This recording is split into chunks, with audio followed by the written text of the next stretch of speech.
podcast.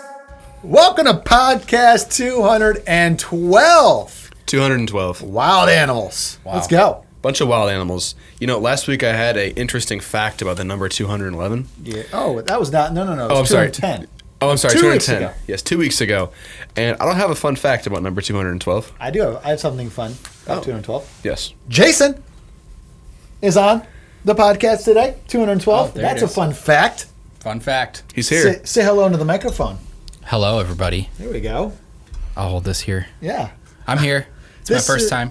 This I'm is glad our, you're here. IT production guy at church, and he's got an important job. Something visually doesn't look good, sound good. Just this is the guy, right here. But if it looks great and sounds great, Then, it's also you. yeah. There, I should have said that. I'm terrible. I should have said that. I said, I'm awful if you at my like job. what you see in here, this is the guy. You hate what you see He in said, here, if you I'm hate your what man. you see, hate what you hear, it's this guy's fault. I can't What a believe way to make him feel welcome. Yeah. If Welcome, everybody. you're upset with how your teenager's life is like, this is your guy right here to my right. No, I'm just Wow. Great to be here, everybody. Oh man, we got great podcasts. We today. encourage each other on this podcast. Or try to. We try to. I don't. Very my- encouraging. We got our segment 1, The Secret Life of a Pastor. Mm-hmm. We got segment 2, we got Bible Talk. And honestly, I'm excited about everything we're going to talk about today. Yeah, it'll be fun. I'm actually very looking forward to hearing what Jason has to say about The Secret Life of a Pastor. Uh-oh. You know, because when it comes to production and a volunteer doesn't show up, it's scary. It is scary. Yeah, oh yeah, it's scary. Like, oh, you were supposed to run sound today. Now you're not here. Like, that's not an easy, fix. Yeah, you can't call Timmy from down the street and say, "Hey, can you run sound, Timmy?" Or just Johnny on the second row. Yeah. Can you come back here and just get some buttons for me? Yeah. You know, it's that's stressful. So we're gonna talk about stuff like that. Anyway, It'd be great. it'd be great. All right, you guys ready? Yes. Yes. All right. Shh. It's a secret. Everyone sees Sunday, but we are going to talk about Monday. All right, here we go. Secret Life of a Pastor. We're gonna talk about what we do when a volunteer can't show up. Mm-hmm. And raise your hand if you ever had a volunteer who couldn't show up and didn't show up. Looks like all the hands are up. Everyone's hand is up. And it's stressful, is it not? It's stressful. Yes. And especially if the phone call or text message comes. The closer to the service the phone call or text message comes, the more stressful it is. Yeah. Yeah, it's a lot better if they decline right when I request a month in advance. And how often would you say that this happens? Like, let's say there's,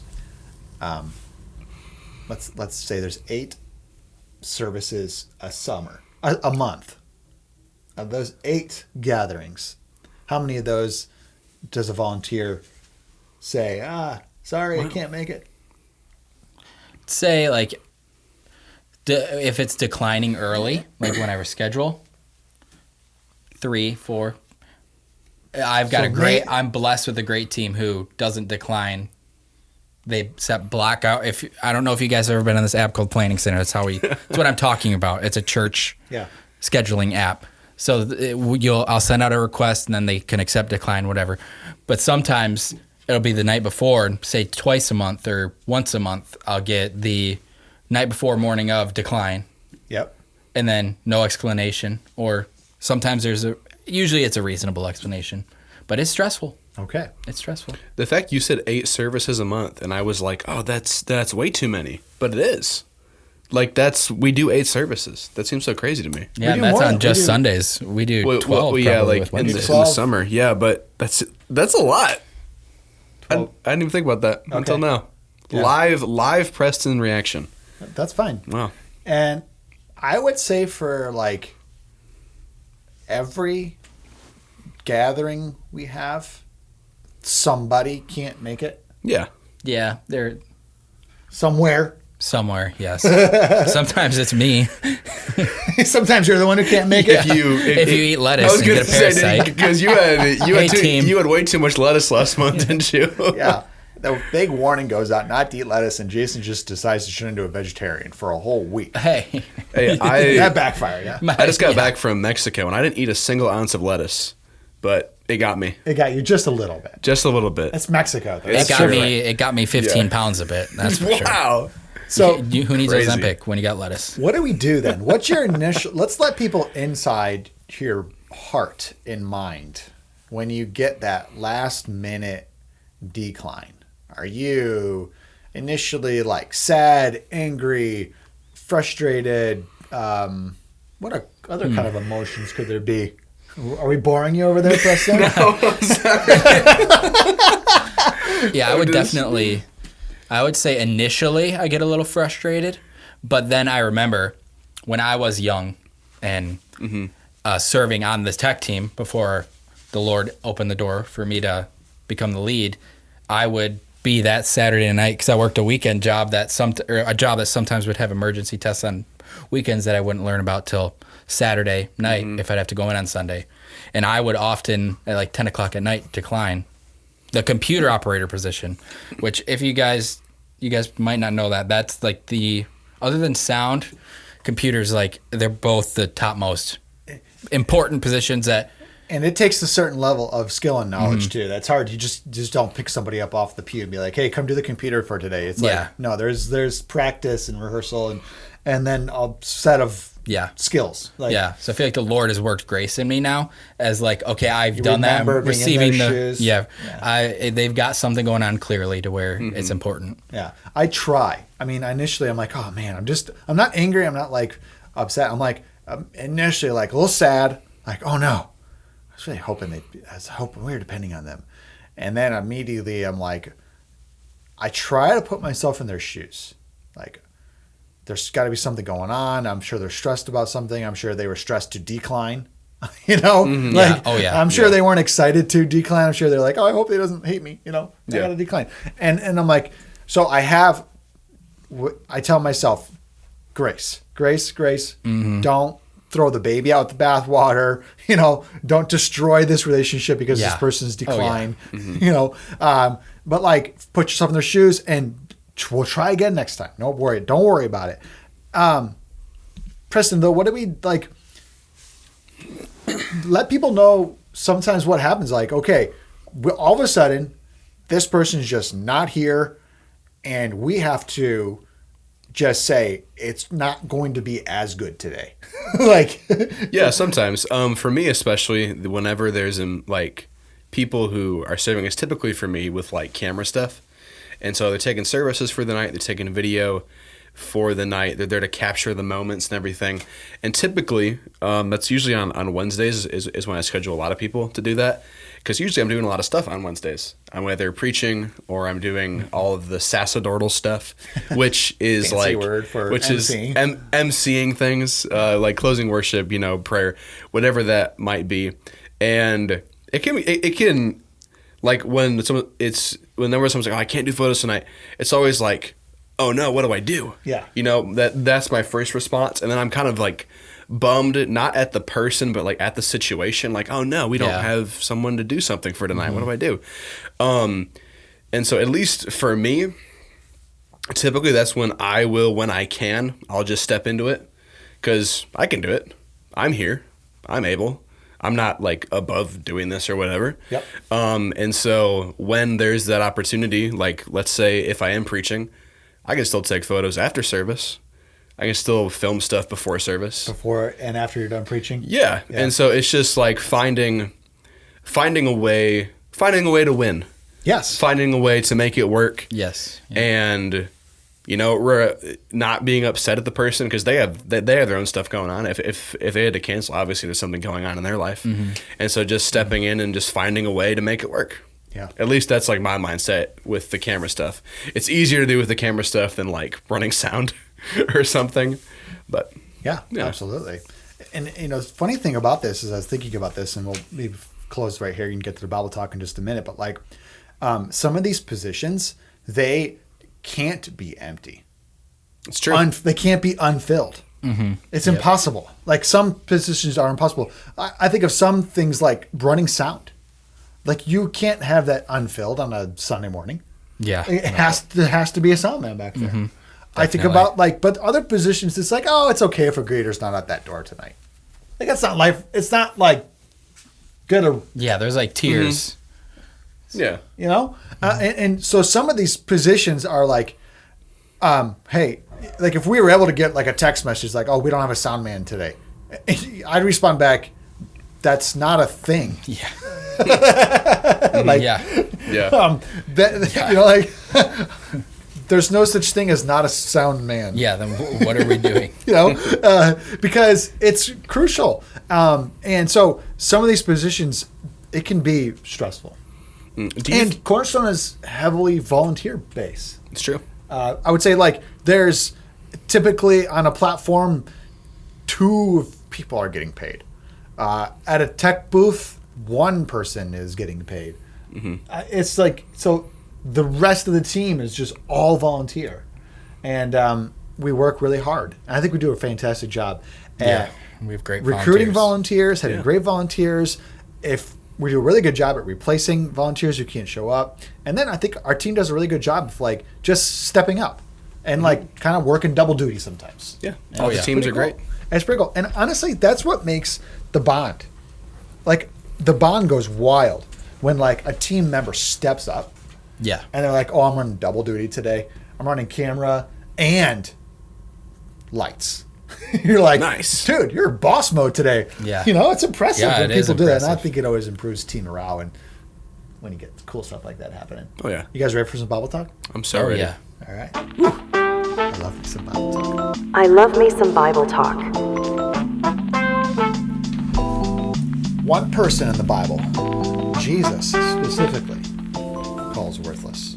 I want to highlight the fact that this is a New Testament situation that I'm talking about. This is interesting to think that there's only one person in the New Testament or type of person in the New Testament that Jesus calls worthless.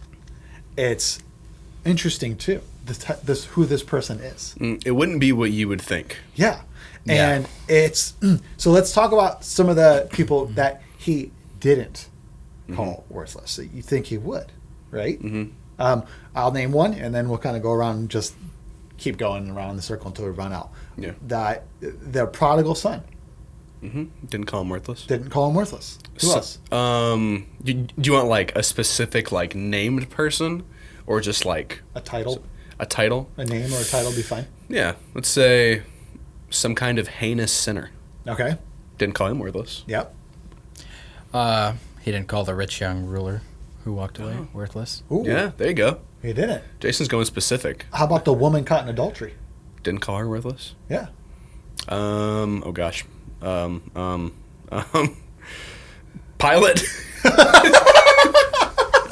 How is that funny? I don't know why it's I funny. don't know. I was. Yeah, that's true. I was You're drawing a blank? frantically. Yeah. How about I'll help you out? Barabbas. Oh, that's a good There you one. Or Judas. Yeah. Ooh, that's a Yeah. good one. The thief on the cross next to him. The other thief on the cross. Yeah.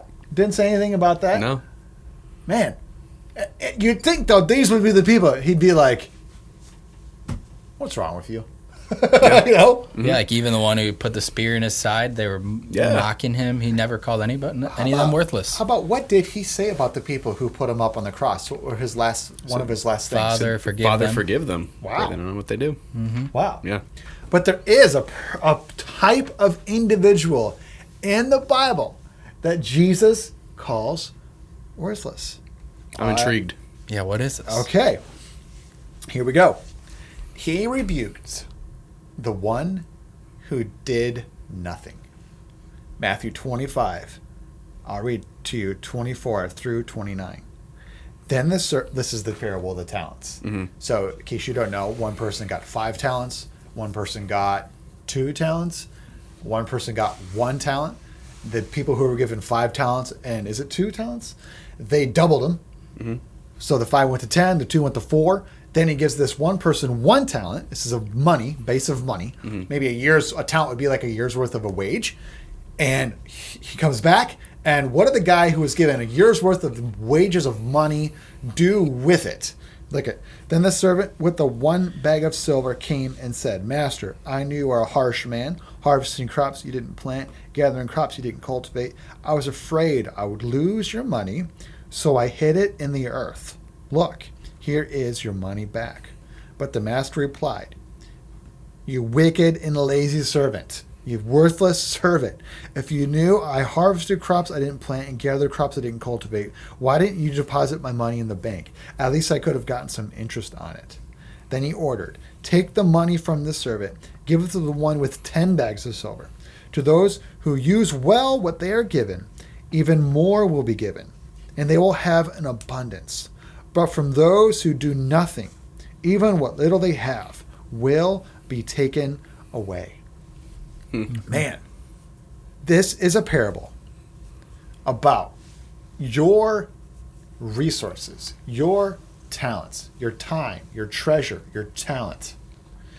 And I wrote some of stuff down here. We can kind of expound on more of this. Yeah.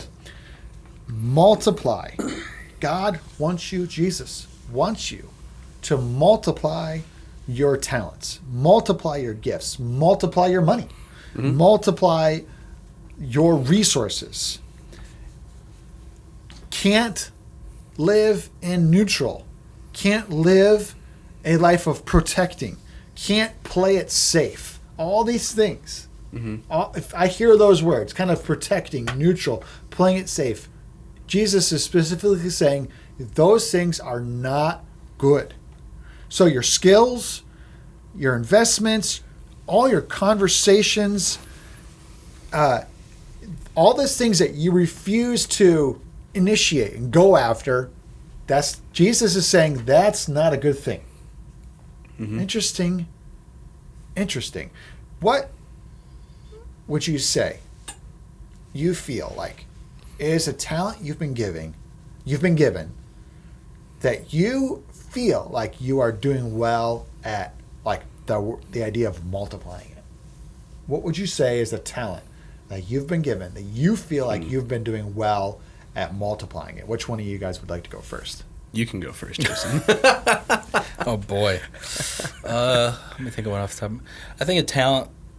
I mean, it's not a great talent. I'm not saying I'm a master of anything, but a talent that the Lord has given me, maybe in the ministry, would be like creativity. Yeah. In a sense, and feel like when I started, I was always trying to figure out ways to grow and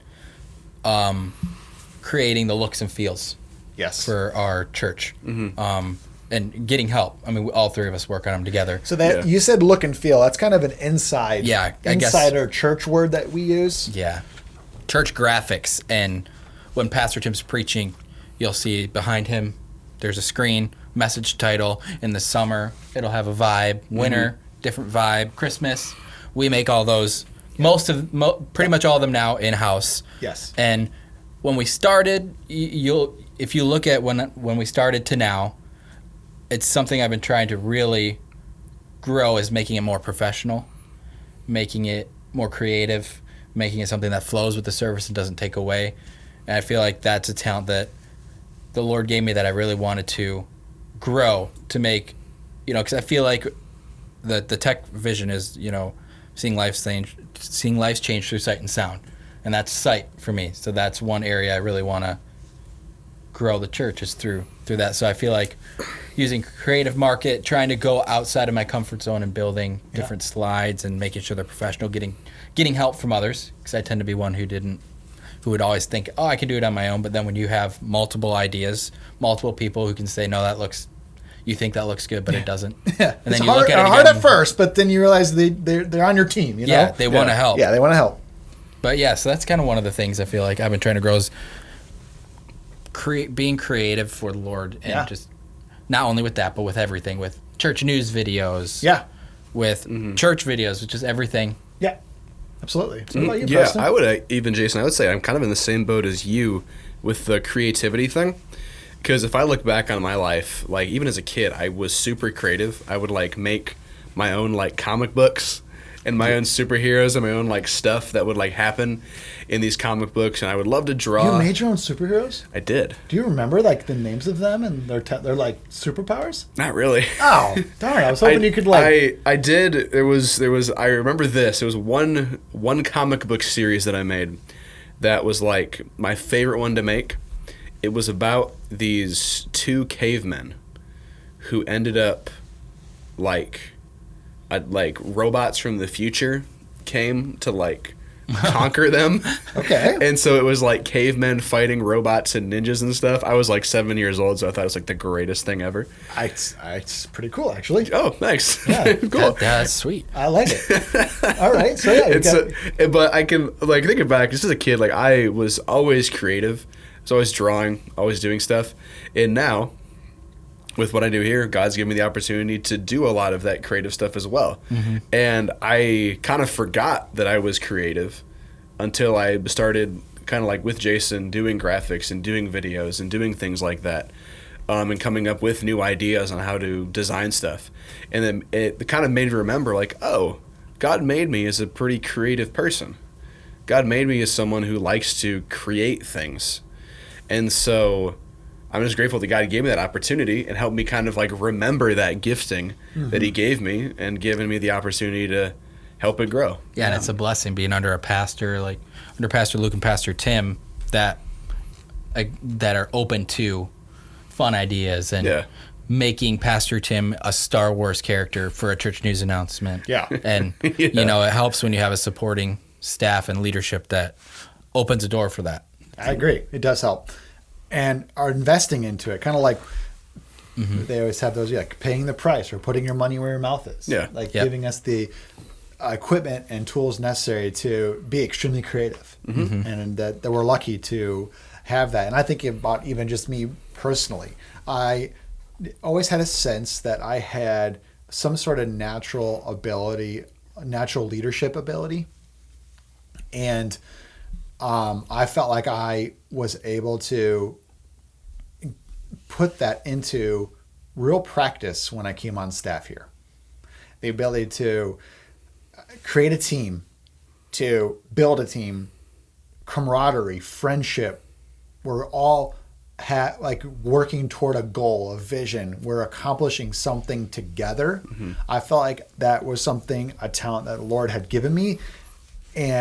But I was never entrusted to put it into practice until I honestly was in college. And I got a taste of it in college, and I felt like I learned a lot on that journey when I was a youth pastor in college. And it was like very exciting. And I remember thinking to myself, getting this job, I have this talent. I don't want to put it to waste. I want to multiply it. I want to grow it. I want to learn more. I want to be the best I can possibly be. Will I make mistakes along the way? Sure. But I was still like focused more on if I make a mistake trying to get better, that was worth it. Do you understand what I'm saying? Yeah, 100%. Like you're going to try this new thing and, it stunk. But it wasn't about being perfect.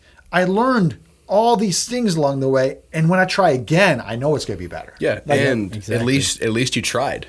Yeah, and at least you went for it. Yeah, yes. You miss 100% of the shots you don't take. Yeah, and I've tried a lot of things that didn't work, and I just said, I'm not doing that again. Yeah, but exactly. it wasn't about being perfect when I tried it. It was like a test. Yeah. And if the test went well, then let's go ahead and do this again. And if the test went bad, that's okay. It was just a test. And you know what? No harm, no foul. Let's try again. Let's try. But like, I always felt like that was a talent Lord given me. I've always been creative as well. People always tell me, you're creative. But like to put it to the test or to practice creativity is a whole nother thing. It's one thing to like sit in your room and create like a game, a comic book, a character, a drawing. It's just you. Yeah. And it doesn't like impact people as much. And it's another thing to be like, all right, now you got a wife and you got a kid and you got a job and you got 1,000 people coming to church this week. And this thing I created is going to be seen by everybody. Yeah. I hope it's good. Like that's another level where you testing your creativity and your skills.